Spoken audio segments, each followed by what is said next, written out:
I'm Peter R. Bregan, MD, and I am a psychiatrist. And the subject today is the suicidally depressed person. And it is number 5 in my series of simple truths about psychiatry. In some of the earlier presentations, I talked a lot about the problems with using drugs, and I'm going to talk more about that in more detail in later presentations. But I'm taking a break to talk about more positive things. And my previous presentation, number 4, was about dealing with the very disturbed person who gets labeled schizophrenic and helping them. And this time, I'm going to talk about another really frightening experience, which is the suicidal patient. And let me say that I've been doing psychotherapy since 1968. For most of my life, I've had a very full practice of like 30 hours, 35 hours a week, which is many more patients than that because I often see couples and families. Then I moved up here to live in upstate New York. I live on a lake. It's where we are right now. And I've been here for 10 years, and I do about half that many patients a week, and many people would consider that still a full practice. And during this entire time, I've never had a suicide in my practice. Now, one could attribute that in part to doing good therapy, but I think very good therapists could have suicides in their practice even more than one, so I think some of it is luck. Sometimes I feel protected in my reform work.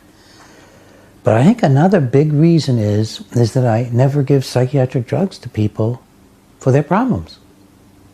I don't start people on drugs. So if you come to me feeling suicidal, I don't give you a drug. Why would I give you an antidepressant when it's got a big box warning on it that up to age 24 you even see an increased suicide rate on antidepressants in controlled clinical trials? And then we got lots of other studies showing that, as you might expect, the suicide rates also increased in older people. Why would I want to give a drug that has lots of warnings about worsening your condition to somebody whose condition's already worse? So what is the answer to being so depressed you want to kill yourself? When I talked about psychosis, I talked about the breakdown of the fabric of all the connections to human beings so that you end up in a state that looks crazy and nightmarish. In depression, what happens is there's a total loss of hope. Hope. What keeps us going? Why do we get up in the morning? Well, we expect to live. We have hopes of doing something worthwhile. We think we have a future. But when your internal conflicts, or the effects of your childhood, or the stresses in your marriage, or the loss of loved ones, or the loss of hope for a wonderful life and career, when hope fails, that's when we fall back into depression. So, what's the answer to depression from the viewpoint of a therapist? Well, the most important thing is to be hopeful. You want to be a really hopeful therapist. Just like if you're dealing with a person who's lost their social fabric and can't connect and is distrustful, you want to be a really connecting therapist. In this case, you want to be connecting and really hopeful to overcome the loss of hope. And we know that that's just about the only factor in mental health that we can point to and say it reduces the suicide rate. That is rapport. That's the more technical term, but I don't like that at all. I like the straightforward, a hopeful person. Now, if you go to a psychiatrist and you tell him, I feel so horrible, I feel like my body's rotting, I feel like there's something wrong in my brain, it's hopeless, and the psychiatrist says, well, there is something wrong in your brain, you have a biochemical imbalance. Is that hopeful? Does that give you the sense of, I can triumph? It's in my hands. I can turn my life around. I can stop thinking of compromising. I can start thinking of what I really want to do. I can actually dare love. I can dare stand up for myself.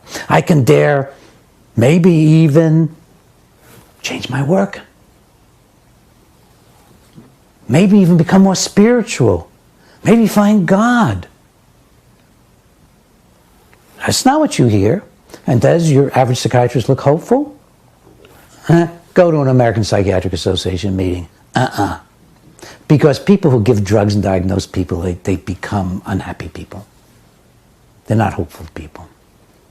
And can you be hopeful during a 10-minute med check? Of course not.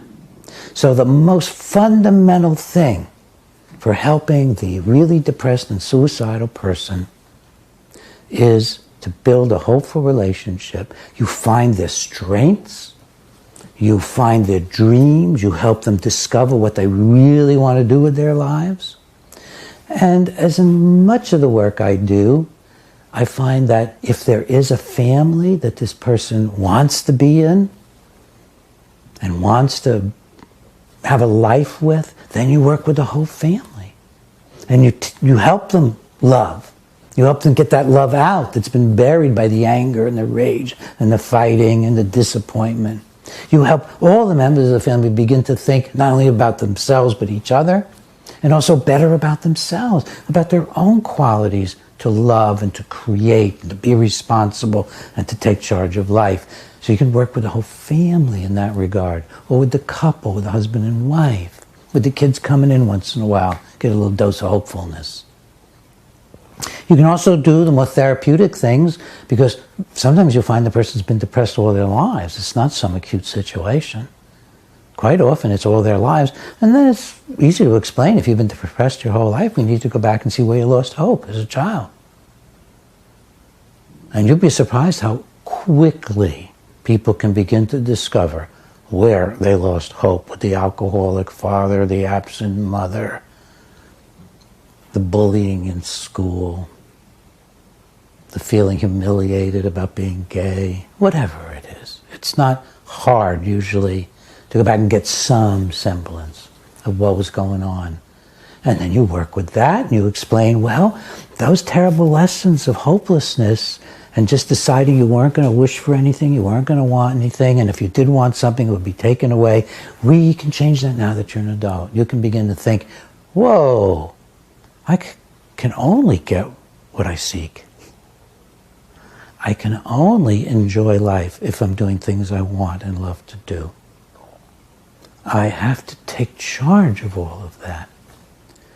Now, this is pretty simple stuff I'm describing. It's not the whole picture. It's not the whole story. But I do want to let you know that if you're suicidally depressed, it's a good sign. It's a good sign. Why? Because you're full of feeling. The extent to which you hate yourself and you want to die reflects another vision that you must have that's led to your disappointment.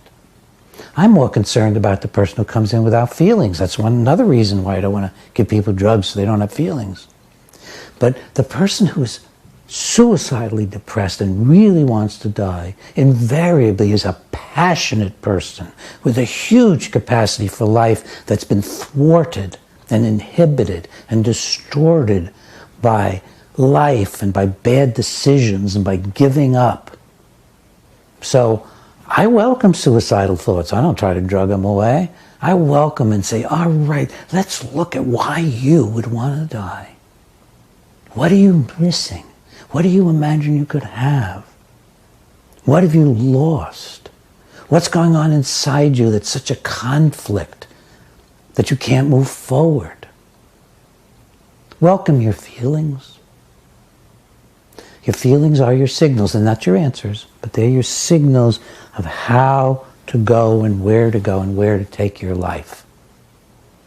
And have lots of hope, because it's in your hands to find out how you want to live and to do it as nearly that way as you possibly can. Thanks.